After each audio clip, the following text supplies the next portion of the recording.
Años 60. Los asesores económicos del presidente Kennedy tienen un menú delante. Un menú peculiar. Dice algo así: si queréis un desempleo del 3%, la inflación será del 6%. Si preferís una inflación del 2%, el desempleo será del 5%. Elegid vuestro plato. No es una metáfora. Los economistas de la época creían literalmente que la relación entre desempleo e inflación era un menú estable de opciones. Que los gobiernos podían elegir la combinación que prefiriesen y ajustar sus políticas en consecuencia. Esa idea venía de una curva. La curva de Phillips. Y durante una década, funcionó de maravilla. Hasta que dejó de funcionar. Y cuando dejó de funcionar, el resultado fue una de las crisis más extrañas de la historia económica. Inflación alta y desempleo alto al mismo tiempo. Algo que, según la curva, era imposible. Hoy hablamos de las dos relaciones empíricas más famosas de la macroeconomía. Y de cómo la realidad se encargó de recordarnos que en economía, ninguna ley es eterna. A lo largo de esta temporada hemos ido construyendo las piezas del rompecabezas macroeconómico. El PIB, el desempleo, los ciclos, el crecimiento, el comercio. Pero hasta ahora hemos tratado cada pieza por separado. Hoy las conectamos. Porque los macroeconomistas descubrieron que estas variables no se mueven de forma independiente. Están vinculadas por relaciones estadísticas que, durante un tiempo, parecieron tan fiables que les llamaron leyes. En 1962, Arthur Okun, economista del Consejo de Asesores Económicos del presidente Kennedy, publicó un hallazgo que parecía sencillo pero tenía implicaciones enormes. Okun observó que cuando el PIB de Estados Unidos crecía más rápido de lo normal, el desempleo bajaba. Y cuando crecía por debajo de lo normal, el desempleo subía. Hasta aquí, ninguna sorpresa. Eso lo intuye cualquiera. Lo interesante era la regularidad de la relación. Okun encontró que, aproximadamente, por cada punto porcentual que el desempleo subía por encima de su tasa natural, el PIB real estaba unos 2 puntos porcentuales por debajo de su nivel potencial. Es lo que se conoce como la brecha de producción. La diferencia entre lo que una economía produce y lo que podría producir si todos sus recursos estuvieran plenamente empleados. La ley de Okun no es una ley en el sentido de la física. Es una regularidad empírica. Una regla general que se cumple aproximadamente en la mayoría de las economías desarrolladas, aunque el coeficiente exacto varía de un país a otro y de una época a otra. ¿Por qué importa? Porque da a los responsables de política económica una herramienta de cálculo. Si sabes que tu desempleo está 2 puntos por encima de la tasa natural, puedes estimar que tu economía está produciendo 4 puntos menos de lo que podría. Esa brecha es producción perdida. Riqueza que podría existir y no existe. Empleos que podrían estar ocupados y no lo están. La ley de Okun puso números concretos al coste del desempleo. No solo para los desempleados, sino para toda la economía. Cada punto de desempleo por encima de la tasa natural no es solo un problema social. Es producción que se evapora. En 1958, un economista neozelandés llamado Alban William Phillips publicó un artículo modesto. Había analizado datos del Reino Unido desde 1861 hasta 1957, casi un siglo de datos. Y encontró un patrón claro. Cuando el desempleo era bajo, los salarios subían más rápido. Cuando el desempleo era alto, los salarios subían despacio o no subían. Si los salarios suben más rápido, las empresas trasladan ese coste a los precios. Es decir, la inflación sube. Así que la curva de Phillips establecía una relación inversa: menos desempleo, más inflación. Más desempleo, menos inflación. Dibujadlo en un gráfico y obtenéis una curva descendente.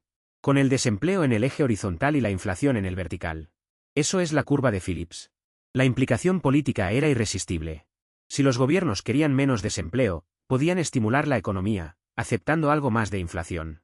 Si querían menos inflación, podían enfriar la economía, aceptando algo más de desempleo. Un intercambio limpio. Un menú de opciones. Los economistas de los años 60 lo usaron exactamente así. Y durante un tiempo, pareció funcionar. Años 70. La economía mundial entra en territorio desconocido. En 1973, los países árabes productores de petróleo imponen un embargo en respuesta a la guerra del Yom Kippur. El precio del petróleo se cuadruplica en pocos meses. En 1979, la revolución iraní provoca otra subida brutal. Las economías occidentales entran en recesión. La producción cae. El desempleo sube. Pero al mismo tiempo, la inflación se dispara. El petróleo caro encarece todo: el transporte, la fabricación, la calefacción, la comida. Desempleo alto e inflación alta al mismo tiempo. Los economistas lo llaman estanflación. Estancamiento más inflación. Y la curva de Phillips no tiene explicación para eso. Según la curva, si el desempleo sube, la inflación debería bajar. Pero ambos subían juntos. La curva se había roto. O más exactamente, la versión simple de la curva se había roto. Porque unos años antes, alguien ya había advertido que esto podría pasar. El 29 de diciembre de 1967, Milton Friedman pronunció su discurso presidencial ante la Asociación Americana de Economía. Es uno de los discursos más influyentes de la historia de la disciplina. Friedman argumentó que la curva de Phillips solo funcionaba a corto plazo. Y que la razón era las expectativas. Cuando el gobierno estimula la economía e inyecta dinero, los precios empiezan a subir. Al principio, los trabajadores no se dan cuenta. Negocian sus salarios basándose en la inflación pasada, que era baja. Las empresas contratan más porque los salarios reales, ajustados a la inflación, son más bajos de lo que parecen. El desempleo baja. La curva funciona. Temporalmente. Pero los trabajadores aprenden. Se dan cuenta de que los precios están subiendo. Y la próxima vez que negocian sus salarios, piden más. Incorporan la inflación esperada a sus demandas. Las empresas trasladan esos costes mayores a los precios. Y la inflación sube sin que el desempleo baje. El efecto se ha evaporado. Para reducir el desempleo otra vez, el gobierno necesitaría generar una inflación aún mayor. Mayor de la que la gente espera. Y así sucesivamente, en una espiral inflacionaria.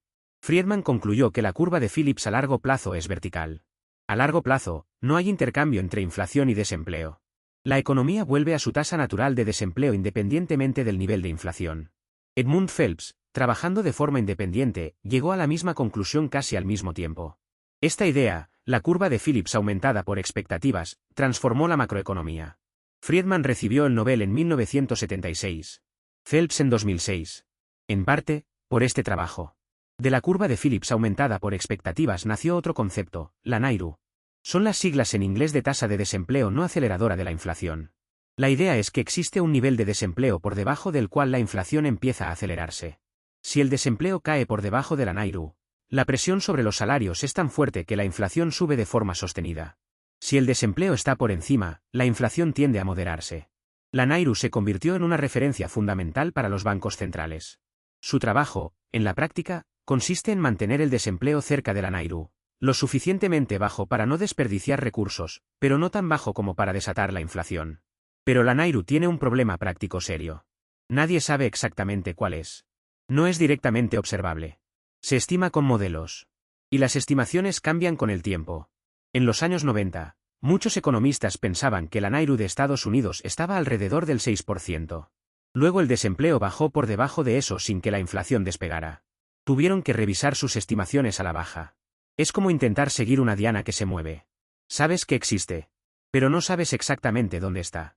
Y si apuntas al lugar equivocado, o generas inflación innecesaria, o dejas a gente sin empleo innecesariamente. Estas relaciones técnicas tienen consecuencias humanas directas. La ley de Okun nos dice que el desempleo excesivo no es solo un drama para los desempleados.